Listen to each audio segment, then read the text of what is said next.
What was supposed to be just another Champions League night ended up turning into a heavy, tense episode that went beyond the four lines of the pitch. Real Madrid beat Benfica 1-0 in the Champions League playoffs, but the topic that dominated the post-match talk wasn't just the result. It was the accusation made by Vinicius Jr. against the Argentine Gianluca Prestiani for racism. And then, my friend, the football world stopped to listen, to reflect, and most of all, to take a stand. Vini Jr., who unfortunately has become used to being the target of racist attacks in Europe, once again had to speak up. Once again had to point out something that no one should ever have to go through inside a football stadium. And when he spoke out, when he put the situation out in the open, something different happened. Big names in world football immediately stood up in defense of the Brazilian. It wasn't silence. It wasn't omission. It was a clear stance. Thierry Henry, a legend of French football, World Cup champion in 1998 and a historic idol, spoke from the heart while appearing on the CBS sports show Golazo. He brought a powerful, sincere, and very human account. Henry said that what is happening to Vinicius happened to him many times throughout his career, on the pitch, off the pitch, after matches. He said that many times he felt alone, that it was his word against everyone else's. And when a player of Henry's stature says that, you understand that the problem isn't new. But you also understand the weight of solidarity. Henry didn't speak only as a commentator. He spoke as someone who lived it.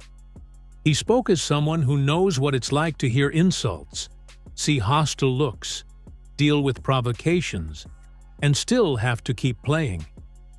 He made it clear that Vinny's pain is not exaggeration, not invention, not acting. It's real, and it's old in European football. The difference now is that there is more voice, more visibility, and more courage to speak out. And it wasn't just Henry. Micah Richards, former Manchester City fullback, and now also a commentator, went straight to the point. He called Prestiani a coward.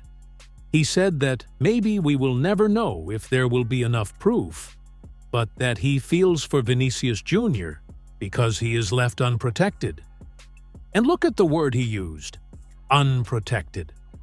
That hurts, because it shows that even being a global star, even being a champion, even being a Champions League protagonist, Vinny can still feel alone in moments like this. Richards also brought up something important. He said he didn't suffer racial abuse on the pitch, but he did outside of football, and that this is something that leaves marks. It hurts. It stays in your memory. When former players start sharing their own stories, the debate stops being just about one specific incident and becomes about an entire structure that needs to change. And then there's another very heavy point: the support from inside Real Madrid's own locker room. Because one thing is having former players speaking on TV. Another thing is having teammates confirming what happened on the pitch. Kylian Mbappé was clear. He said he saw it, he heard it, that the Benfica player pulled his sleeve up to his arm and repeated 5 times that Vinicius was a monkey. 5 times, according to Mbappé. Other Benfica players also heard it. That changes everything, because it stops being one person's word against another's and becomes a direct witness account. And Mbappé didn't stop there. After the match, on X, he posted, "Baila at Vini Jr, and please never stop. They will never tell us what we should or shouldn't do." This isn't just support. This is a public stance. This is showing that Vini is not alone. And let's be real here. Looking at you who are following this, how many times has Vinicius Jr. had to go through this already? How many times have we seen episodes in Spain, in different stadiums, with fans making monkey gestures, shouting insults, throwing objects.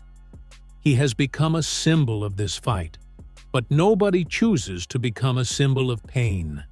He wanted to be a symbol of goals, dribbles, and titles. And he is that too. But the fight came along with it. What was most impressive in this situation was the speed of the reaction. In the past, many people sat on the fence. They waited for investigations, waited for proof, avoided taking a stand. Now we saw idols, former players, and current stars taking positions almost immediately. That shows that something is changing in the football environment. It's not the final solution, but it's a step. When Henry says he felt alone, he's saying that back then there was a lack of support, a lack of teammates speaking up, a lack of commentators taking a firm stance, a lack of idols publicly backing players. Today, Vini had Henry, Richards, Mbappé, and others by his side. That strengthens not only him, but every player who may face something like this in the future. But at the same time, there's a question that won't go away. Until when? Until when will black players have to explain themselves? Until when will accusations depend on proof that is almost impossible to obtain? Because so often these are words said in the heat of the game, in the middle of the noise, away from the cameras. Football is passion. Football is culture. Football is joy. But it cannot be a space for racism. It cannot be a space for humiliation. And when an athlete like Vinicius Jr. has the courage to speak out, he is opening doors for others. He is saying he won't normalize it, he won't accept it.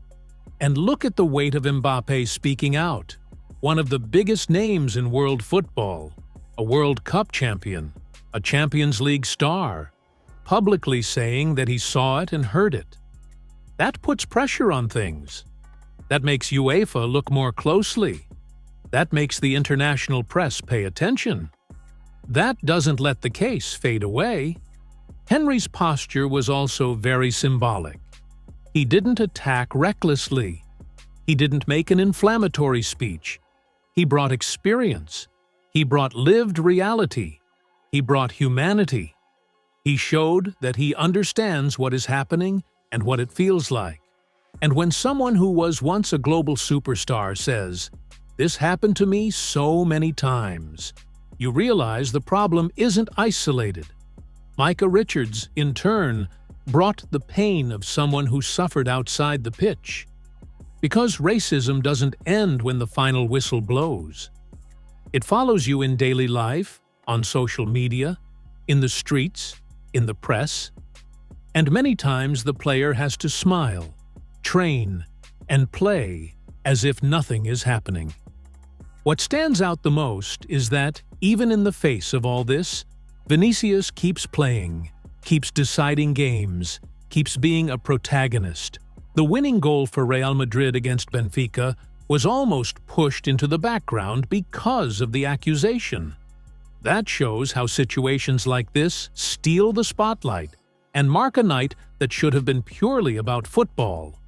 Now, the responsibility falls on the authorities. An investigation has to happen. If it is proven, punishment has to exist. Because if nothing happens, the message left behind is dangerous. It's the message that it's worth the risk, that there are no consequences. Public support from big names helps protect the player emotionally, but it does not replace justice. It does not replace concrete measures. It does not replace structural change. And speaking directly to you, we all need to understand that every stance matters. Every voice matters. When Henry speaks, he inspires others. When Mbappé posts, he influences millions. When former players speak out, they help create an environment that is less tolerant of prejudice. Vinicius Jr. has already shown many times that he will not be silent. He has pointed to stands, reported abuse, faced pressure, and even so, he keeps dancing, like Mbappé wrote. He keeps playing with joy. He keeps representing world football. Now, the football world needs to decide which side it's on. The side of omission or the side of confrontation. The side of silence or the side of courage. Because cases like this cannot become routine. They cannot be just another chapter. Henry showed how hard the past was. Richards showed that the pain exists outside the pitch. Mbappé showed that the present can be different when there is unity. And Vinicius showed, once again, that he will not accept it. Now I want to hear from you. Is football really changing? Or are we still far from seeing the end of this kind of episode? Leave your opinion, because this debate needs to continue. Thanks a lot for being here. God bless you.